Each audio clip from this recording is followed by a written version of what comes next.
انسان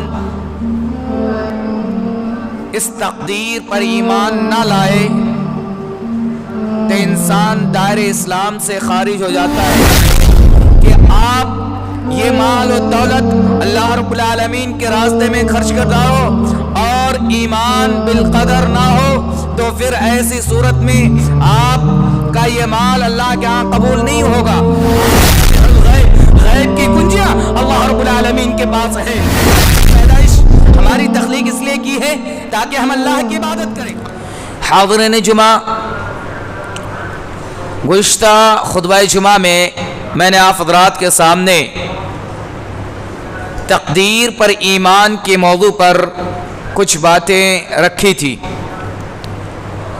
اور اس موضوع کو وضاحت کرتے ہوئے ہمارے سامنے ایک بات آئی تھی کہ اگر انسان اس تقدیر پر ایمان نہ لائے تو انسان دائرہ اسلام سے خارج ہو جاتا ہے، اور صحابہ کرام کو کس طریقے سے تقدیر پر ایمان کے لیے ابھارا جاتا تھا، ان کی تربیت کی جاتی تھی۔ اس چیز کو میں نے دو مثال کے ذریعے سے آپ کے سامنے بیان کیا تھا۔ ان میں سے ایک مثال تھا حضرت زید بن ثابت رضی اللہ تعالیٰ عنہ کے بارے میں کہ اللہ کے نبی جناب محمد عربی صلی اللہ علیہ وسلم نے فرمایا زید بن ثابت سے کہ لو انفقت مثل احد ذهبا، کہ اگر تم احد پہاڑ کے برابر بھی سونے چاندی کو اللہ کے راستے میں خرچ کر ڈالو تب بھی تم یہ مال، یہ دولت، یہ سونا چاندی اللہ رب العالمین تم سے قبول نہیں فرمائے گا حتی کہ تم تقدیر پر ایمان لے آؤ۔ یعنی اگر آپ دنیا کی ساری پراپرٹی، ساری جائیداد، ساری چیزیں جو کچھ آپ کے اختیار میں ہیں، ساری چیزیں اگر اللہ کے راستے میں آپ خرچ کر ڈالیں تب بھی اللہ رب العالمین اس وقت تک وہ مال و دولت آپ سے قبول نہیں فرمائے گا جب تک کہ آپ اللہ کی بنائی ہوئی تقدیر یعنی اللہ کے قانون تقدیر پر ایمان نہ لے آئے۔ اللہ کے رسول جناب محمد عربی صلی اللہ علیہ وسلم نے فرمایا کہ آگے حضرت زید بن ثابت رضی اللہ تعالیٰ عنہ کو مخاطب کرتے ہوئے کہ یاد رکھو کہ آپ یہ مال و دولت اللہ رب العالمین کے راستے میں خرچ کر ڈالو اور ایمان بالقدر نہ ہو تو پھر ایسی صورت میں آپ کا یہ مال اللہ کے ہاں قبول نہیں ہوگا۔ آج ہمارے مسلم سماج کے اندر لوگ یہ کہتے ہیں کہ اگر ہم نے ایسا کر لیا ہوتا، اگر ہم نے ویسا کر لیا ہوتا تو ہماری یہ بات ثابت آ جاتی، ہمیں یہاں نفع ہو جاتا، یا ہم ایسا نہیں کرتے تو ہمارے ساتھ ایسا معاملات نہیں ہوتا۔ میرے بھائی اور دوستو، اللہ کے نبی جناب محمد عربی صلی اللہ علیہ وسلم نے فرمایا حضرت زید بن ثابت رضی اللہ تعالیٰ عنہ کو خطاب کرتے ہوئے انما اصابک لم یکن لیخطئک، کہ اگر اللہ رب العالمین نے تمہارے اوپر کوئی چیز لاحق کرنا چاہا، اگر تمہارے ساتھ کوئی چیز کو لگانا چاہا تو کوئی اسے چاہے کتنے ہی کوشش کر لیں، چاہے اسے کتنے ہی اس سے دور رہنے کی کوشش کر لے، لم یخطئک لم یکن لیخطئک، کہ وہ اس سے دور نہیں ہو سکتا، وہ اس سے بچ نہیں سکتا، اپنے آپ کو محفوظ نہیں کر سکتا۔ اور اگر اللہ رب العالمین اسے بچانا چاہیں، دور کرنا چاہیں، اسے محفوظ کرنا چاہیں تو وہ جو کچھ بھی اس سے لاحق ہونا، اس سے گھیرنا چاہے اس سے گھیر نہیں سکتا، انہیں مبذول نہیں کر سکتا۔ یہ تقدیر کا معاملہ ہے۔ اسی طریقے سے میں نے آپ کے سامنے یہ بھی بیان کیا تھا کہ اس معاملے کو بیان کرتے ہوئے اللہ کے نبی جناب محمد عربی صلی اللہ علیہ وسلم نے فرمایا تھا وَلَوْ مِتَّ عَلَى غَيْرِ هَذَا، یعنی اگر اس تقدیر کے علاوہ آپ کی موت ہو جاتی ہے، یعنی آپ کا یہ تقدیر ایمان نہیں ہوتا کہ اللہ رب العالمین جو کچھ کرنے والا ہے، سارے اختیار اللہ رب العالمین کے پاس ہیں اور ہماری زندگی کے ہر لمحات کو اللہ رب العالمین نے لکھ رکھا ہے، اگر یہ ایمان ہمارے دلوں میں نہ ہو اور اسی حالت میں یعنی تقدیر پر ایمان رکھے بنا ہماری موت آ جاتی ہے تو اللہ کے رسول جناب محمد عربی صلی اللہ علیہ وسلم نے فرمایا دخلت النار، تو اے زید بن ثابت تم جنت میں نہیں جا سکتے بلکہ تمہارا ٹھکانہ تمہارا دخول جہنم کی آگ میں ہو جائیں گے۔ تو یہ اس بات کی دلیل ہے کہ تقدیر پر ایمان کتنی اہمیت کے حامل ہے، کتنی زیادہ اہمیت رکھتی ہے۔ میرے بھائی اور دوستو، میں نے پچھلے خطبہ جمعہ میں یہ تمام باتیں عرض کرنے کے بعد آپ کے سامنے کہا تھا کہ انشاءاللہ آئندہ خطبہ جمعہ میں تقدیر کے مراتب کو ذکر کروں گا۔ تو آئیے، اس تقدیر کے مراتب کل 4 ہیں اور ان میں سب سے پہلا مرتبہ جو ہے وہ علم ہے۔ العلم یعنی اللہ رب العالمین کے بارے میں علم رکھنا۔ کیسا علم؟ یہ کہ اللہ رب العالمین کے بارے میں یہ علم رکھنا، اللہ رب العالمین کے علم غیب پر یقین رکھنا کہ اللہ رب العالمین نے جو کچھ کر رکھا ہے یہ ساری چیزیں اللہ رب العالمین کے علم میں ہے، اور جو کچھ ہو چکا ہے وہ ساری چیزیں اللہ رب العالمین کے علم میں ہے، اور جو ہمارے ساتھ ہو رہا ہے یہ بھی اللہ رب العالمین کے علم میں ہے۔ اسی طریقے سے مستقبل میں جو چیزیں ہونے والی ہیں وہ ساری چیزیں اللہ رب العالمین کے علم میں ہے، اور وہ ساری چیزیں اللہ رب العالمین کے ہاں لکھی ہوئی موجود ہیں۔ اس بات پر یقین رکھنا اور یہ علم کے بارے میں ہمیں یقین پختہ ہونا، یہ اس بات مرتبہ تقدیر کا ایک پہلا مرتبہ ہے۔ اسی طریقے سے ایک دوسرا مرتبہ یہ ہے کہ کتابت کے بارے میں ہمیں یقین ہونا کہ اللہ رب العالمین نے ہر وہ چیز لکھ رکھا ہے، رائٹنگ کی شکل میں موجود ہے۔ جو چیز ہمارے اندر ہونے والا ہے، جو بھی وقوع پذیر ہونے والا ہے، دنیا کے ہر معاملات، کائنات کے ہر معاملات اللہ رب العالمین کے یہاں لوح محفوظ میں لکھی ہوئی موجود ہے۔ اور ان دونوں مرتبہ کی دلیل، ان دونوں کیٹیگری کی دلیل اللہ رب العالمین نے قرآن کریم کے اندر ارشاد فرماتا ہے۔ آپ سورہ انعام آیت نمبر 59 کے اندر دیکھ سکتے ہیں، اللہ رب العالمین نے فرمایا وَعِندَهُ مَفَاتِحُ الْغَيْبِ لَا يَعْلَمُهَا إِلَّا هُوَ، کہ اللہ رب العالمین کے پاس ہی غیب کی کنجیاں ہیں۔ آپ جانتے ہیں، یعنی معلوم یہ چلا کہ غیب کی کنجی ہے اور اس کنجی کے بنا غیب کی باتوں کو جاننا مشکل ہے، ناممکن ہے، اور یہ کنجی صرف اللہ رب العالمین کے پاس ہے۔ یعنی پتہ یہ چلا کہ غیب کی باتیں صرف اللہ رب العالمین کے پاس ہے۔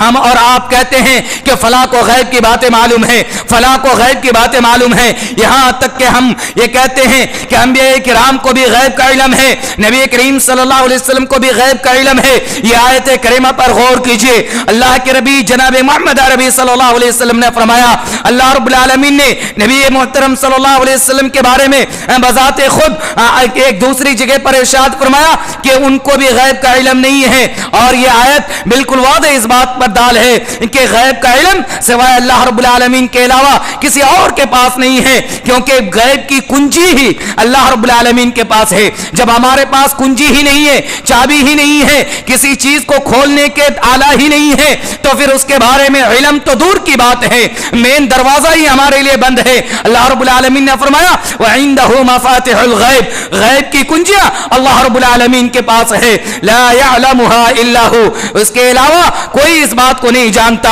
وَيَعْلَمُ مَا فِي الْبَرِّ وَالْبَحْرِ، اور اللہ رب العالمین ہی کو جو کچھ خشکی اور تری میں ہے ان ساری چیزوں کا علم صرف اللہ رب العالمین کو ہے۔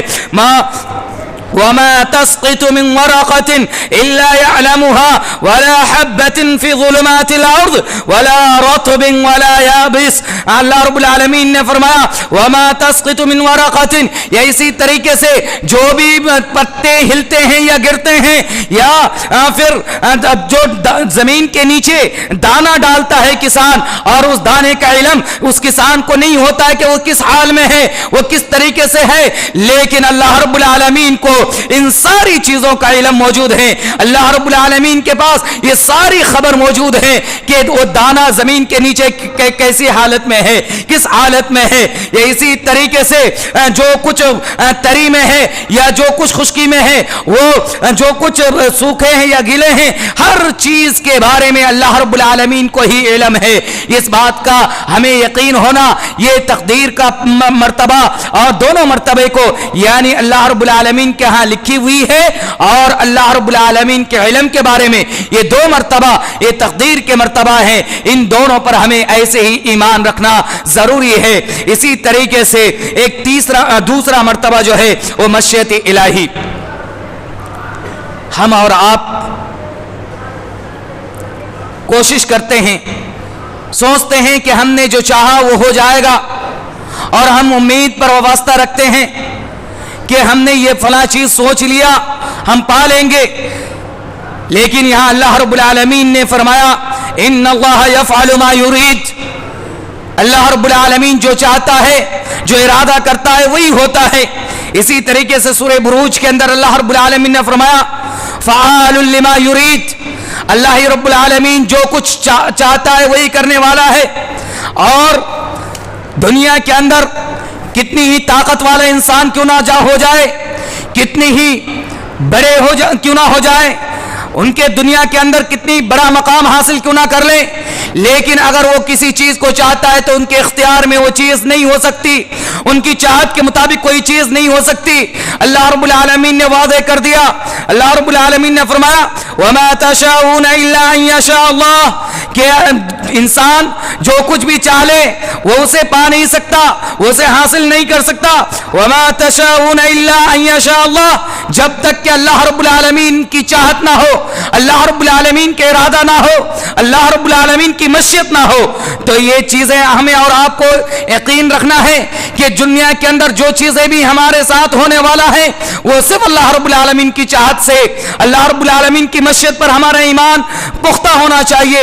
اللہ رب العالمین کی ارادے کے بارے میں ہمارا یقین پختہ ہونا چاہیے کہ ہم کسی کے ساتھ خیر و بھلائی نہیں کر سکتے یا ہمارے اندر خیر و بھلائی نہیں ہو سکتی جب تک کہ مشیت الہی نہ ہو, جب تک کہ اللہ رب العالمین کی چاہت نہ ہو. اسی طریقے سے اللہ رب العالمین نے جو مرتبہ ذکر کیا ہے وہ تیسرا مرتبہ یہ ہے کہ خلق کے بارے میں, یعنی یہ ہمیں یقین ہونا چاہیے. تقدیر کا تیسرا مرتبہ تخلیق کے بارے میں ہمارا ایمان ہونا چاہیے, ہمارا یقین ہونا چاہیے کہ دنیا کے اندر جتنی ساری چیزیں پیدا کی گئی ہیں وہ سب اللہ کی پیداوار ہیں, اللہ رب العالمین نے تخلیق کی ہے. ہماری آپ کی دنیا کے اندر کوئی ایسی ذات یا کوئی ایسی طاقتور نہیں ہے جو اللہ رب العالمین کے علاوہ کسی چیز کی تخلیق کر سکے. یہ ہمیں یقین ہونا چاہیے.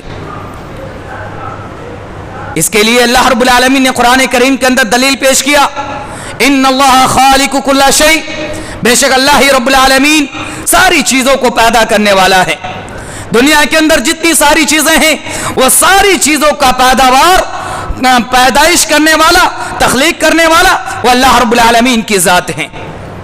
یہ چار مراتب ہیں جو تقدیر کے مراتب ہیں, ان پر ہمیں اور آپ کو یقین رکھنا اور ان پر ایمان لے آنا یہ بہت ضرورت ہے. اور ان چاروں مراتب پر اگر ہمارا ایمان نہ ہو تو پھر یاد رکھیں کہ ہمیں اور آپ کو اپنی ایمان کا جائزہ لینا ہوگا. اور ان چوتھی قسم میں جو خالق ہے, خلق والا مسئلہ ہے, اس میں دو مسئلے, دو اقسام اور ہیں جسے اللہ رب العالمین نے بلکہ اللہ کے نبی جناب محمد عربی صلی اللہ علیہ وسلم سے ثابت ہیں. وہ یہ کہ انسان پہلا جو تقدیر عام ہے, جیسے کہ میں نے گزشتہ خطبہ میں ذکر فرمایا تھا, تقدیر عام کہ سورج کا طلوع ہونا پھر غروب ہو جانا, یہ اسی طریقے سے انسان کے کھانے پینے کا معاملہ, ان کی زندگی بسر کرنے کا معاملہ, یہ ساری چیزیں اللہ رب العالمین کے اس قانون الہی یعنی تقدیر کے تحت ہے اور یہ عام تقدیر ہے. لیکن ایک تقدیر دوسری تقدیر جو مفصل ہے یعنی تفصیل مانگتی ہے, اس میں جیسے کہ تقدیر عمری ہے، یعنی انسان کی عمر کے بارے میں جو ماں کے پیٹ سے لے کر ان کی زندگی کے خاتمے تک کا پوری تقدیر لکھ دی گئی ہے، پوری تقدیر کے بارے میں بیان کر دی گئی ہے، یہ تقدیر عمری کہلاتا ہے۔ اس کے بارے میں حدیث پاک میں آتا ہے کہ اللہ کے نبی جناب محمد عربی صلی اللہ علیہ وسلم نے ارشاد فرمایا کہ جب انسان ماں کے پیٹ میں رہتا ہے اور پھر اللہ رب العالمین ان کے پاس ایک فرشتہ بھیجتا ہے، ان کو روح عطا کرتا ہے، یعنی ان کے جسم میں روح بھیجتا ہے، اور پھر فرشتے سے کہتا ہے کہ ان کے بارے میں 4 کلمات لکھ ڈالو، یعنی 4 کلمے کا فیصلہ کر دو۔ وہ 4 کلمات کیا ہیں؟ پہلی تو میں یہ ہے کہ اللہ رب العالمین نے فرمایا کہ ان کے رزق کے بارے میں لکھ دیا جائے، کہ یعنی وہ دنیا میں آنے کے بعد سے لے کر ان کی موت تک کی رزق جتنی ہے وہ ساری چیزیں ان کے حصے میں لکھ دیا جائے۔ اسی طریقے سے ان کی زندگی کے بارے میں لکھ دیا جاتا ہے، یہ زندگی کے بارے میں جب تک وہ جینا ہے، ان کو کب تک مرنا ہے اور کہاں مرنا ہے، وہ ان کی زندگی کے بارے میں لکھ دیا جاتا ہے۔ اسی طریقے سے پھر ان کے عمل کے بارے میں لکھ دیا جاتا ہے۔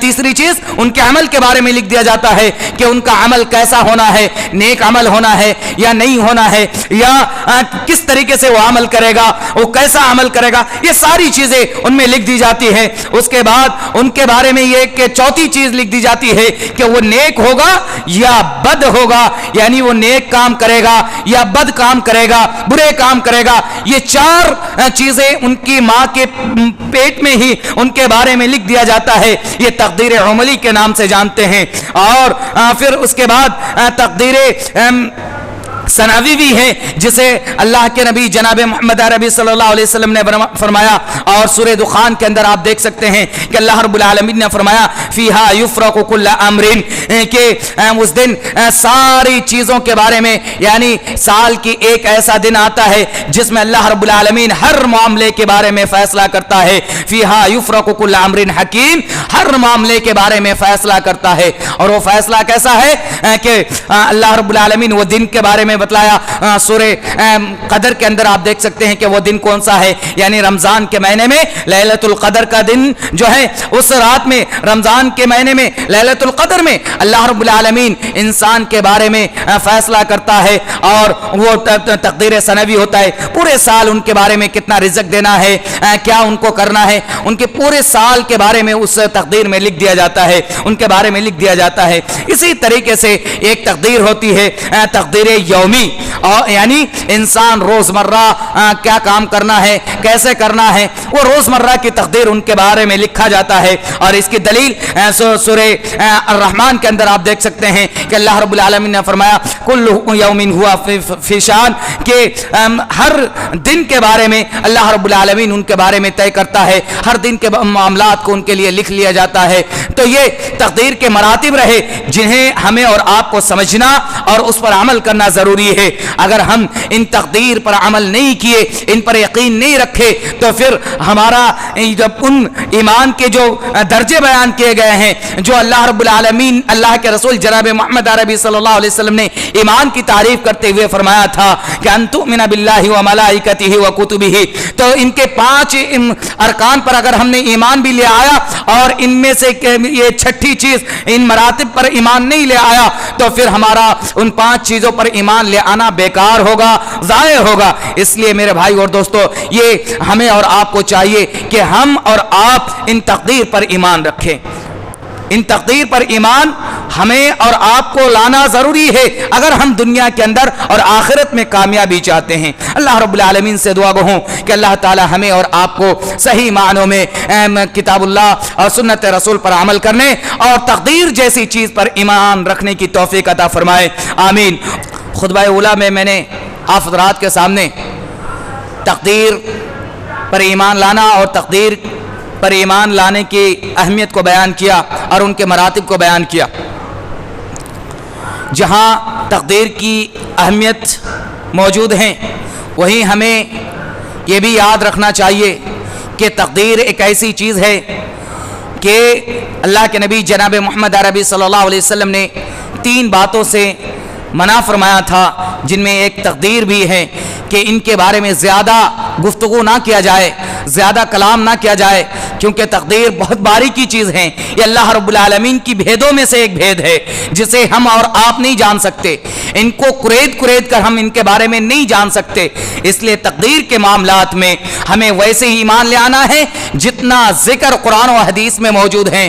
اس کے علاوہ ہمیں تقدیر کے بارے میں کوئی چھان بین یا ان کی باریکی کو جاننے کی کوشش نہیں کرنا ہے. اگر ہم نے تقدیر کے معاملات میں اس طریقے سے سوال اور اس طریقے سے کرید کر جاننے کی کوشش کریں تو پھر یاد رکھے گا ہم گمراہی کے علاوہ اور کچھ نہیں پا سکتے. اس لیے اللہ کے نبی جناب محمد عربی صلی اللہ علیہ وسلم نے تقدیر کے معاملات میں زیادہ سوال کرنے سے منع فرمایا ہے. تو یہ بات ہمیں یاد رکھنی چاہیے کہ جتنی تقدیر پر ایمان اہمیت کے حامل ہیں اسی طریقے سے تقدیر کے معاملات کو زیادہ اس پر گفتگو یا کلام کرنے سے ہمیں بچنا چاہیے. ہمارا یہ معاملہ نہیں ہے. اللہ رب العالمین نے ہمیں اس بات کا مکلف نہیں بنایا کہ ہم تقدیر کے معاملات کو جانیں. اللہ رب العالمین کے دل یا اللہ رب العالمین کے بھیدوں کو جاننے کی کوشش کریں. ہمیں اللہ رب العالمین نے اس لیے مکلف نہیں کیا ہے. ہمارا کام کیا ہے؟ اللہ رب العالمین نے ہمیں کیوں پیدا کیا ہے؟ کس بات پر مکلف کیا ہے؟ اس کو بھی اللہ رب العالمین نے واضح کر دیا ہے. آپ قرآن کریم کو پڑھیں تو آپ کو پتا چلے گا کہ اللہ رب العالمین نے ہمیں کس بات پر مکلف کیا ہے. اللہ رب العالمین نے ہمیں جس بات پر مکلف کیا ہے وہ یہ کہ اللہ رب العالمین نے فرمایا وَمَا خَلَقْتُ الْجِنَّ وَالْإِنسَ إِلَّا لِيَعْبُدُونِ. اللہ رب العالمین نے ہماری پیدائش، ہماری تخلیق اس لیے کی ہے تاکہ ہم اللہ کی عبادت کریں، اللہ رب العالمین کی بندگی کریں، نیک اعمال کریں. اسی لیے ہمیں پیدا کیا ہے. تو ہمارا کام یہ ہے کہ ہم صرف اللہ رب العالمین کی بندگی کریں، نیک اعمال کریں. اس کے علاوہ ہم تقدیر کے معاملات میں زیادہ نہ پڑیں کہ ایسا ہو جائے گا. مزید سوالات اگر آپ کے ذہن میں تقدیر کے معاملات میں پڑتا ہے تو پھر اللہ رب العالمین سے آپ پناہ طلب کریں، تعوذ پڑھیں اور اس سوالات کو بند کرنے کے لیے آپ کسی اور کام میں مشغول ہو جائیں، قرآن کی تلاوت میں مشغول ہو جائیں، اللہ کی عبادت میں مشغول ہو جائیں. کیونکہ ہماری تخلیق کا مقصد اللہ رب العالمین نے جو بیان فرمایا وہ یہ کہ اللہ کی بندگی، اور یہی مطلوب ہے ہم سے. اللہ رب العالمین نے ہمیں اسی چیز کا مکلف بنایا ہے. آپ قرآن کریم کی دیگر مقامات پہ بھی آپ تلاوت کریں تو آپ کو پتہ چلے گا. بلکہ اللہ رب العالمین نے ایک جگہ ارشاد فرمایا کہ انسان کو جو کل قیامت کے روز جو بدلہ دیا جائے گا وہ اتنے ہی بدلہ دیا جائے گا جو کچھ اس نے کیا ہے. اللہ رب العالمین نے فرمایا کہ جو انسان نیکی لے کے آئے گا اور اس کو نیکی کا بدلہ اس کا دیا جائے گا، اسی طریقے سے جو برائی کے ساتھ آئے گا اس کا معاملہ برائی ہوگا. یعنی آپ جیسا اعمال کریں گے ویسا آپ کو بدلہ دیا جائے گا کل قیامت کے روز. لہذا ہمیں پتہ یہ چلا کہ ہمیں اعمال میں دھیان دینا ہے. ہمارے کام کیا ہے؟ نیک اعمال کرنا ہے، اچھے اعمال کرنا ہے. اگر ہم اچھے اعمال کریں گے تو ہماری کامیابی ہماری قدم چومے گی، اور اگر ہم اچھے اعمال نہیں کریں گے تو پھر کل قیامت کے روز ہمارا کوئی کام نہیں آ سکتا. تو ہمیں جس کام کے لیے مکلف کیا گیا ہے وہ یہ کہ ہم نیک اعمال کریں، ہم اللہ کی بندگی کریں. ہمارا یہ کام ہے اور اسی کام پہ ہمیں اور آپ کو رہنا ہے. پورے قرآن کے آپ تلاوت کر لیجئے، آپ کو بارہا، بلکہ سورہ یاسین کے اندر بھی اللہ رب العالمین نے فرمایا کہ انسان جو کچھ کرے گا اس کو اتنا ہی بدلہ دیا جائے گا. اسی طریقے سے اللہ رب العالمین نے فرمایا کہ انسان کی جو امتحان ہوگا انہیں جو آزمایا جائے گا، تاکہ وہ کیوں آزمایا جائے گا؟ تاکہ یہ پتا چلے کہ کون اچھا عمل کرتا ہے اور کون برا عمل کرتا ہے، کون اللہ پر یقین رکھتا ہے اور کون نہیں رکھتا ہے. تو ہمیں آزمایا بھی جائے گا تو ہمارے اعمال کے مطابق اور ہماری عبادت کے مطابق. لہذا ہمیں اور آپ کو جو کام کرنا ہے وہ یہ کہ ہم اچھے اعمال کریں، ہم اچھے کام کریں، نیک اعمال کریں، اللہ رب العالمین کی بندگی کریں. اور اللہ رب العالمین کی بندگی میں سب سے بہترین راستہ یہ ہے کہ ہم نماز کی پابندی کریں. اب سورہ طٰہٰ کی تلاوت کیجئے تو آپ کو پتہ چلے گا کہ اللہ رب العالمین نے فرمایا کہ میری یاد کیا کریں، مجھے یاد کیا کریں. اور وہیں پہ آگے اللہ رب العالمین نے فرمایا مجھے یاد کرنے کا بہترین طریقہ نماز ہے. واقم الصلاۃ، نماز قائم کریں، تو نماز کی پابندی کریں. یہ اللہ رب العالمین کی بندگی کا بہترین طریقہ ہے. کیونکہ آپ سجدے میں ہوتے ہیں تو سب سے زیادہ اللہ رب العالمین کے قریب ہوتے ہیں. اپنے آپ کو آپ کے دل میں یہ احساس ہوتا ہے کہ ہم اللہ رب العالمین کے سامنے جھکے ہوئے ہیں, اللہ رب العالمین کے سامنے پڑے ہوئے ہیں. تو یہ سب سے زیادہ اللہ رب العالمین کی بندگی کا ثبوت ہے اور سب سے بہترین طریقہ ہے. تو ہم کیا کریں؟ نماز قائم کریں. اسی طریقے سے تقدیر کے بارے میں ایک معاملہ یہ بھی یاد رکھیں کہ تقدیر کے بارے میں اللہ کے نبی جناب محمد عربی صلی اللہ علیہ وسلم کی حدیث ہے, فرمایا کہ انسان اگر دعا کرتا ہے تو ان کی تقدیر میں بدل دی جاتی ہے. تو دعا چونکہ عبادت ہے, جیسے میں نے درس میں کبھی بتایا تھا کہ دعا ہو عبادہ, کہ دعا عبادت ہے, یا اسی طریقے سے دعا مخ العبادہ, کہ دعا عبادت کی مغز ہے. تو اس طریقے سے دعا عبادت ہے اور عبادت کے ذریعے سے آپ کی تقدیر بدلی جا سکتی ہے. تو دعا کے ذریعے سے آپ کی تقدیر بدلی جائے گی. تو یہ اللہ رب العالمین نے یہ بھی بات آپ کی تقدیر میں لکھی ہوئی ہے کہ انسان کون سا دعا کرے گا تو ان کی کون سی معاملات حل کیا جائے گا, اور کون سے دعا کریں گے تو ان کے کون سے معاملات سالو کیا جائے گا. یہ ساری چیزیں اللہ رب العالمین نے لکھ رکھا ہے تقدیر میں. تو یہ تقدیر کا معاملہ ہی ہے کہ انسان دعا کرے گا تو ان کی تقدیر بدل دی جائے گی, چینج کر دی جائے گی, یا انسان تقدیر دعا کرے گا تو ان کے جو معاملات جو مصیبت آنے والی تھی ان کو ختم کر دیا جائے گا. تو یہ تقدیر میں لکھی ہوئی چیزیں. تو ہمیں اور آپ کو دعا کرنا چاہیے زیادہ سے زیادہ اللہ رب العالمین کہاں. یا اسی طریقے سے اللہ رب العالمین کی عبادت میں جو بھی عبادات کے اقسام ہیں, جیسے دعا, اسی طریقے سے نماز, اسی طریقے سے حج یا زکوٰۃ, یہ ساری چیزیں عبادت ہیں. اللہ رب العالمین سے خوف کھانا یا اللہ رب العالمین سے ڈرنا, یہ ساری چیزیں کیا ہیں؟ عبادت کی قسم میں سے ہیں. میں نے درس میں بتایا تھا کہ ایمان یا اسلام, یہ ساری چیزیں کیا ہیں؟ عبادت ہیں. تو یہ عبادت, ان تمام عبادتوں کو ہمیں انجام دینا ہے. اسی کام کے لیے ہماری پیدائش, ہماری تخلیق ہوئی ہے. اللہ رب العالمین سے دعا گو ہوں کہ اللہ تعالی ہمیں اور آپ کو صحیح معنوں میں کتاب و سنت پر عمل کرنے کی توفیق عطا فرمائے, اور ہمیں اللہ رب العالمین کی بندگی کرنے کی توفیق عطا فرمائے. ہمیں صرف ایک اللہ کی عبادت کرنے کی توفیق عطا فرمائے. آمین.